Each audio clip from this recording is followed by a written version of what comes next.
poor Maid's daughter pays bus fare for an elderly stranger on a crowded Chicago bus, using the last $4 she was saving for lunch. She does it quietly, without expecting thanks, just wanting the old woman to stop shaking under the driver's impatient stare. But when the woman finally lifts her eyes, there is something sharp in the way she studies the girl's trembling hands. Something far too focused for a simple passenger. Other riders begin whispering, sensing a shift the girl cannot see. And as the bus pulls away, the elderly stranger's unexpected words freeze the entire aisle. Before we start, tell us from which city are you watching from, and don't forget to drop your thoughts at the end. Enjoy the story. Elena Ruiz grew up in a narrow apartment on the west side of Chicago, where every sound, from sirens to neighbors arguing, slipped through thin walls like reminders of how fragile life could be. Her mother, Marisol, worked long hours cleaning luxury condos along Lakeshore Drive, returning home with stiff shoulders, raw hands, and stories she tried to soften, so her daughter would not feel small in a world built for others. Elena learned early that dignity was something you protected, not something others handed to you. She carried that belief quietly, repeating a simple truth her mother whispered each time the rent came too close to impossible. We stand steady, no matter who watches. At 17, Elena balanced school, weekend shifts at a bakery, and helping her mother with extra cleaning jobs whenever clients requested an additional pair of hands. She never complained. She planned her future in small, realistic steps: scholarships, community college, a chance to break into a life where choices did not depend on overtime pay. The city around her was a constant contrast. She'd move from cracked sidewalks to polished lobbies, from buses that smelled of rain-soaked coats to penthouses scented like imported flowers. She noticed everything: how people's voices changed depending on who they thought mattered, how some looked straight through her, like she blended into the service elevator. Still, each day, she tried to believe the world was larger than what she could afford. She tried to believe effort counted, even when it felt invisible. And on that particular morning, as she packed her worn backpack and locked the apartment door behind her, she carried a small hope she hadn't dared voice aloud. One opportunity waiting downtown. One meeting that could shift the course of her life. She just didn't know it would begin unraveling before she ever reached the building. The opportunity reached Elena in the most unexpected way. A guidance counselor handing her a thin packet with a raised eyebrow, saying her grades might actually make this worth trying. It was an application for a competitive youth fellowship hosted by Harrington Global, one of the most influential philanthropic firms in the country. They selected only a handful of students each year, students with glowing resumes, pristine recommendations, and the kind of confidence that came from growing up in neighborhoods with private tutors and silent streets. Elena had none of that, but she had a transcript full of effort and a personal essay that came from someplace raw and honest. Somehow, against her expectations, she was shortlisted for an in-person interview. The meeting was scheduled for that morning in the firm's downtown tower.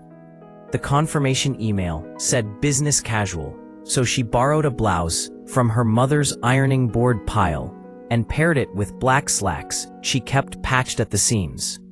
She rehearsed answers the way other teens practiced lines for a play, hoping the right words would make her seem like she belonged. On the bus ride toward the loop, she imagined what the office might look like: glass walls, quiet hallways, people who didn't raise their voices to be heard, people who didn't rush. She pictured the panel reading her essay about resilience, about growing up in a place where nothing remains steady unless you held it yourself.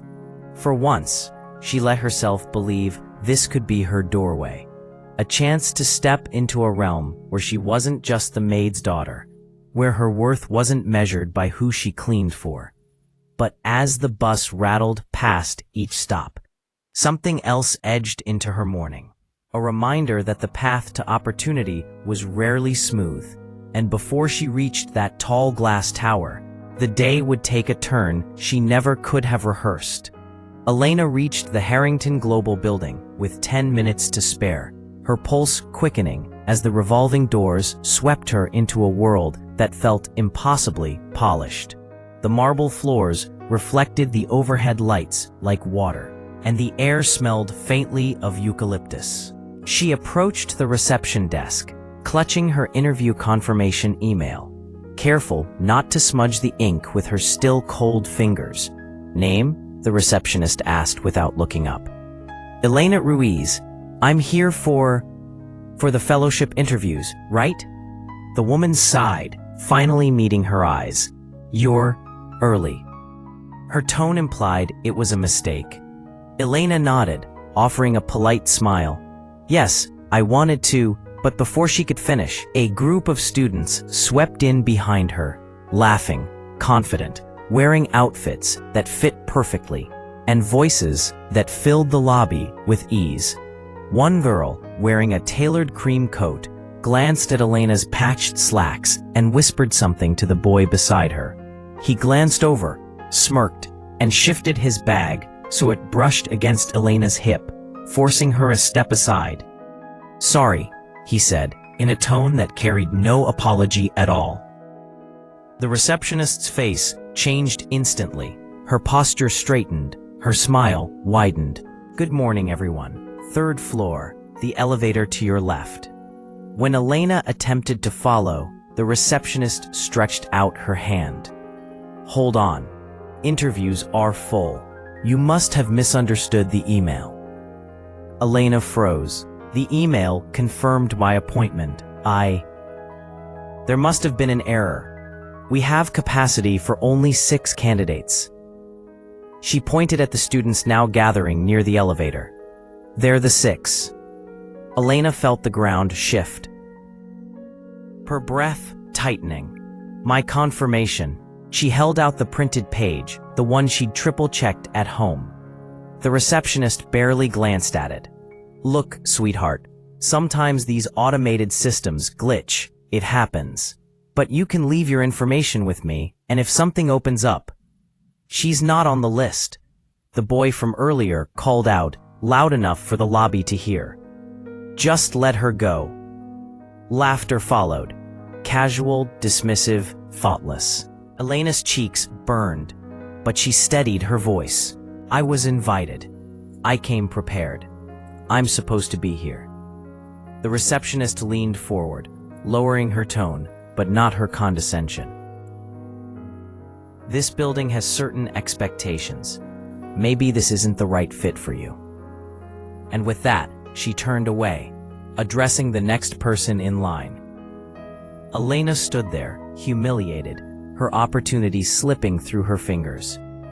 As the elevator doors closed on the 6 chosen candidates, the echo of their laughter lingered, and not one of them realized the elderly woman from the morning bus was standing in the corner of the lobby, watching everything unfold. Caleb Harrington had stepped into the lobby with the unhurried ease of someone used to buildings bearing his last name. He had agreed, reluctantly, to observe the fellowship interviews for the first round. His father insisted it would build character to see how the next generation of leaders was chosen. Caleb suspected it was more about grooming him to carry the family mantle. He moved through the space with the practiced neutrality of someone who had long grown tired of people acting differently the moment they recognized him. He was halfway to the elevator when he noticed the tension clustered around the reception desk. A young woman stood with a sheet of paper trembling in her hands, her expression carefully controlled. though he could see the stiffness in her shoulders. Across from her, the receptionist's face had settled into that polite emptiness he recognized well, an expression reserved for people the building did not believe belonged. He paused. One of the student candidates, the boy in the designer jacket his family's company probably manufactured, laughed with a dismissive edge that grated immediately. Caleb knew the type, privileged, loud, unquestioned, the kind his father liked to mentor because they reminded him of himself. Caleb angled closer, pretending to check a message, but listening. "She's not on the list," the boy declared again, loud enough for the whole lobby. The receptionist didn't correct him. She didn't check the list again either. She simply nodded, sealing the humiliation as if it were procedure. Caleb watched the girl inhale slowly, carefully, like someone trying not to break in public. Her clothes didn't match the polished world she was standing in, but her posture, straight, steady, was something else entirely. He recognized dignity when he saw it. It was rare in these halls. The elevator dinged. The 6 candidates stepped inside, still buzzing with smug excitement. Caleb should have joined them. His presence was expected upstairs. Yet he found himself lingering. Something else caught his attention. A small movement in the corner of the lobby. An elderly woman, frail-looking but upright, leaned on a cane near the seating area. Her gaze was fixed not on the polished floor or the grand architecture, but on the girl at the desk. The woman's expression held an unsettling clarity, a kind of sharp recognition that didn't match her trembling hands. Caleb frowned. He had seen the woman enter earlier, escorted discreetly by security, but he hadn't realized she had remained. Security only escorted one type of visitor like that: family-level guests, confidential investors, or high-tier partners with power that even his father respected. The girl stepped back from the desk, her hope visibly collapsing, and Caleb saw the elderly woman straighten. Not much, but enough to signal a shift. Caleb didn't know why, but a feeling prickled at the back of his neck. Something about this moment was about to change. Caleb stepped toward the reception desk before he could overthink it. "Excuse me," he said, his tone calm but unmistakably firm. "She's on the list." The receptionist startled. "Mr. Harrington, I didn't realize. Show me the roster." He didn't raise his voice, but the room shifted instantly. Conversations halted. Even the smug boy from earlier straightened. The receptionist fumbled for the tablet, scrolling with nervous hands. Caleb didn't wait. "Her name is Elena Ruiz, and if the confirmation email states she has an interview, then she has an interview." A few heads turned toward Elena, suddenly assessing her differently. She kept her chin lifted, though he saw the tension in her jaw. The boy scoffed. "We're already 6. That's the number your father set." Caleb looked at him, the way someone examines something small but noisy. "My father set a standard, not a ceiling." Whispers sparked across the lobby. The receptionist's cheeks flushed as she rechecked the system, this time properly. "Ah, there is an entry. It must have been archived accidentally. Restore it," Caleb said simply. Before she could respond, the elderly woman moved forward. Her cane tapped once against the marble, drawing attention like a gavel.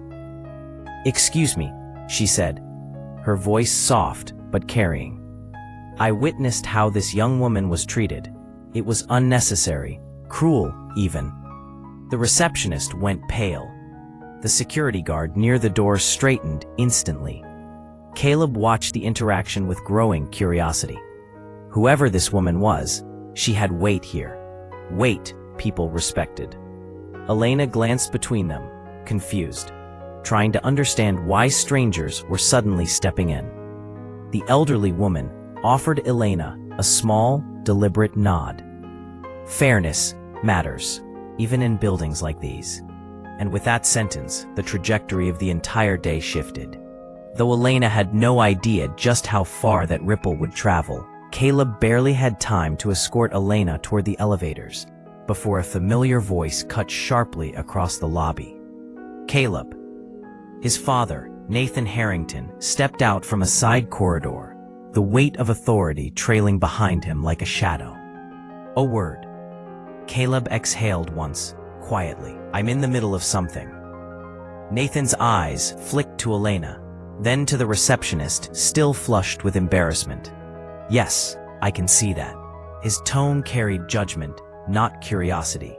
And I can also see you've disrupted a carefully structured process. Caleb felt the old tension rise, the unspoken expectation that order, once set by his father, should never be questioned. There was an error. I corrected it. Nathan's jaw tightened. This fellowship is designed to identify candidates who meet a certain standard of presentation. Elena stood very still, absorbing every word. Caleb's voice stayed even. A system error doesn't measure anyone's merit. A system, Nathan said, reflects the professionalism of our institution. If someone is unprepared for a simple check-in, how will they manage the responsibilities we entrust them with? It wasn't subtle. It wasn't meant to be. The elderly woman stepped forward again, her cane tapping softly. Nathan. Her voice carried a quiet authority Elena hadn't noticed before. Professionalism does not exempt decency. Nathan straightened. Respect, sharp and immediate, replaced the irritation in his posture. This is Alden. I didn't realize you were here. Caleb's brow lifted. Mrs. Alden, one of the firm's most powerful private partners, a name whispered with caution. She turned toward him. Your father is mistaken. What I saw was not a lapse in preparation. It was a lapse in humanity. Nathan's expression tightened, but he said nothing. Mrs. Alden continued. The young woman acted with composure, while others misused their comfort. And that tells me she belongs in rooms where integrity is needed most. Caleb glanced at Elena. She met his eyes for the first time, steady, confused, but unbroken. Nathan's silence confirmed the shift. Power had been challenged, and not by money, by principle. The elevator doors closed behind them with a soft thud. But the moment they shut out the lobby, Elena stepped back from Caleb as though the small space had suddenly become too tight. You shouldn't have done that, she said, her voice quiet but firm. Caleb blinked, surprised. Done what? Restored your rightful spot? You embarrassed me in front of your father, in front of everyone. She folded her arms, trying to keep her voice steady. I don't need saving. He studied her, genuinely puzzled. You weren't being saved. You were being treated fairly. Elena shook her head. Fairness doesn't usually have someone like you speaking for me. It makes people think I'm only here because someone powerful stepped in. She looked away, swallowing hard. Not because I earned it. Her words landed heavier than he expected. Caleb wasn't used to people pushing back. Certainly not with this kind of clarity. I wasn't trying to take credit, he said quietly. I just couldn't stand the way they dismissed you. That's the point, she replied. They'll always dismiss me. But if I let someone else fight my battles, I learn to expect rescue, and that's a weakness I can't afford. The elevator chimed, but neither of them moved. Caleb's voice softened. It wasn't pity. I didn't say it was, she answered, but needing help and being defined by help are different things. Where I come from, we don't get second chances if people think we're dependent. He understood that more than she realized. Where I come from, we're not allowed to show weakness at all. Her eyes flicked back to him, uncertain but curious.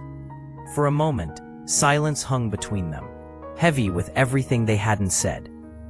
Elena rubbed her palms together, grounding herself. I appreciate what you tried to do.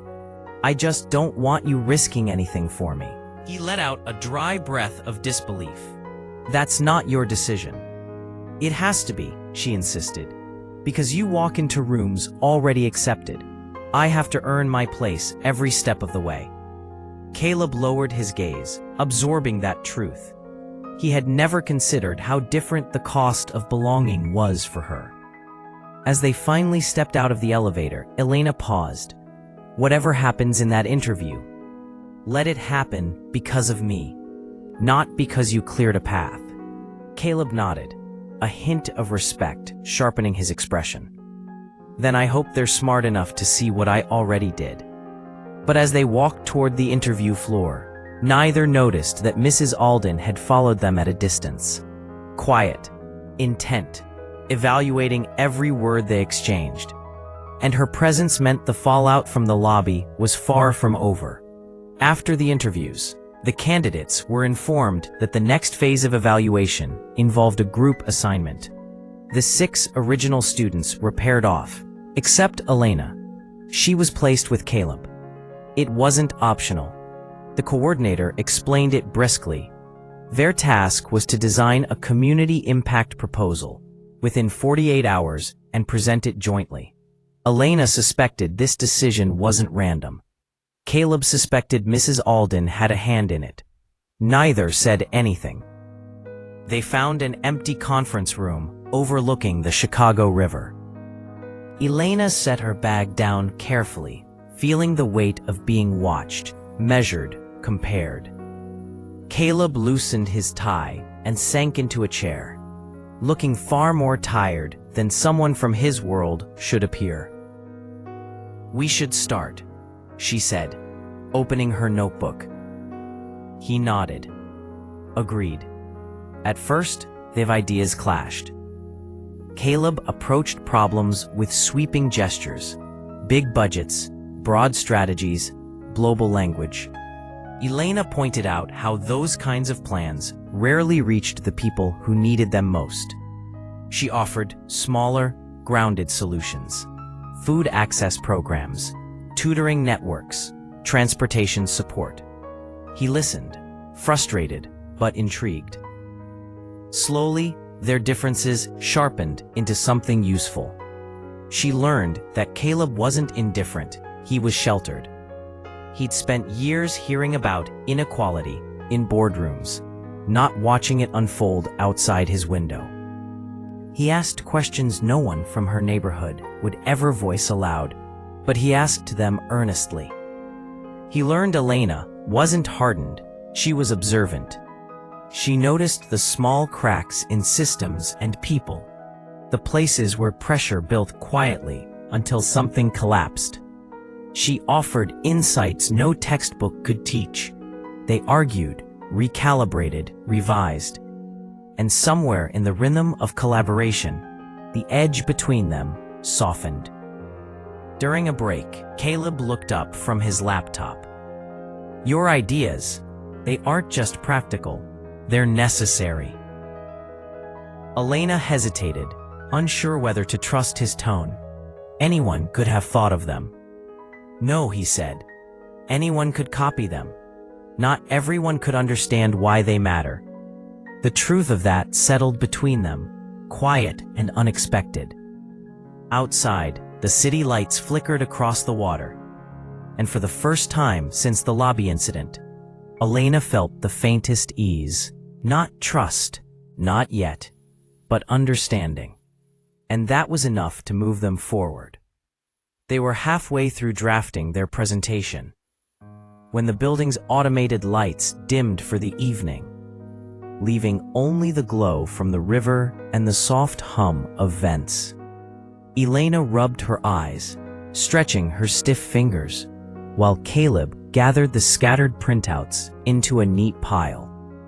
You work like someone who doesn't have a choice, he said quietly. She looked up, unsure if it was a criticism. It's not meant to sound harsh, he added, just familiar. Familiar? She echoed. To what? Caleb hesitated, then leaned back in his chair. People assume my life is effortless, that I was handed everything, but what they don't see is the cost of living inside expectations I never set. He paused, choosing his words. The gilded cage isn't made of gold for me. It's made of obligation.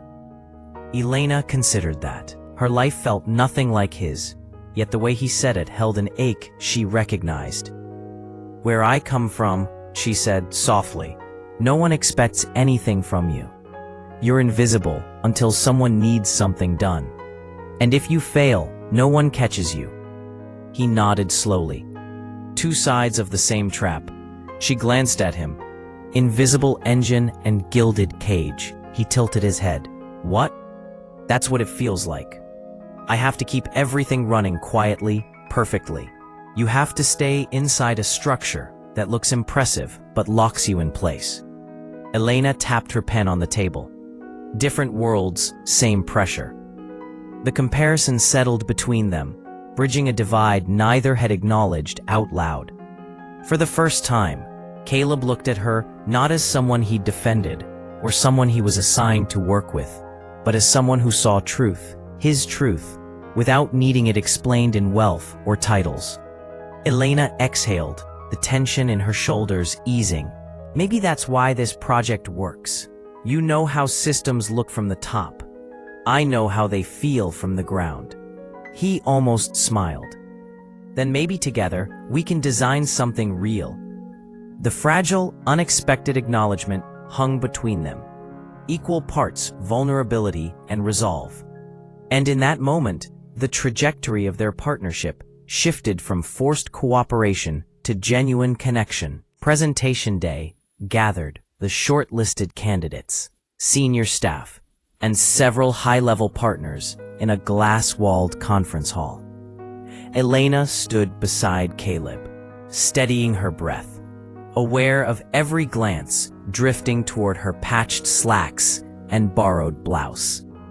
The same students who mocked her in the lobby sat across the room, whispering behind polished folders. Caleb began the introduction, but it was Elena who outlined the core of their proposal. Practical, targeted programs addressing transportation barriers and neighborhood resource gaps. Her voice was calm, grounded. A few committee members nodded. Others scribbled notes. Then the boy from the lobby raised his hand. With respect, he said, the tone clearly lacking it. This sounds simplistic. Community problems need large-scale strategy, not small fixes. He smirked. Maybe someone without experience doesn't understand that. A ripple of low laughter followed. Elena felt heat rise in her chest, but before she could speak, a cane tapped sharply against the floor. Mrs. Alden stepped forward from the back row. "May I address that?" she asked. The room quieted instantly. She faced the committee, but her gaze cut directly to the boy. Complexity does not make an idea valuable. Impact does. And this young woman's proposal demonstrates a level of insight I rarely see from candidates with far more polished resumes. Murmurs spread across the hall. Mrs. Alden continued, "In fact, I personally observe how she navigated an environment designed to keep her out, with dignity, with restraint, with more professionalism than some who arrived expecting the world to bend for them." The boy's face drained of color. Nathan Harrington shifted uncomfortably in his seat. "And one more thing," Mrs. Alden added, her voice firm. "If the fellowship intends to cultivate leaders, then it must first recognize leadership when it stands before them." Her words landed like a verdict. The power in the room shifted, away from privilege, toward merit, and for the first time since entering the building, Elena felt the weight of dismissal begin to lift. Later that afternoon, when the committee released their final decisions, Elena stepped outside the Harrington Tower, The same revolving doors she'd entered with trembling hope, now turning behind her with quiet finality. She walked to the same bus stop where her morning had begun, gripping the transit card they'd given her as a thank you for participating.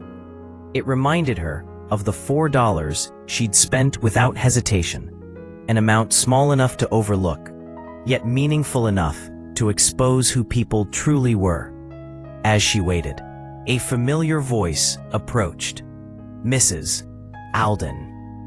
The elderly woman stood beside her, no longer frail, no longer overlooked. "I wanted to tell you myself," she said gently. "You've been awarded the fellowship, not out of sympathy, out of earned regard." Elena's breath caught. Mrs. Alden placed a new transit card in her hand. Unlimited rides, embossed with her name. "Consider this a reminder," she said, "that the world moves differently when someone with integrity steps onto it." Elena swallowed hard, gratitude settling deep. Caleb approached moments later, offering a quiet nod, respectful, not rescuing. And as the bus pulled up, Elena stepped aboard, not as the maid's daughter who paid someone's fare, but as someone finally seen for her own worth. If this story stirred something in you, if you've ever felt unseen, underestimated, or pushed aside, remember how quickly the smallest act of integrity can shift an entire day. Elena's journey reminds us that dignity is quiet, but it is never weak. And sometimes, the world notices at the exact moment we think it won't. Thank you for staying with this story. If it moved you, share your thoughts in the comments. Subscribe for more narratives that speak to the heart. And continue your journey with the next story on Echoes of Hope.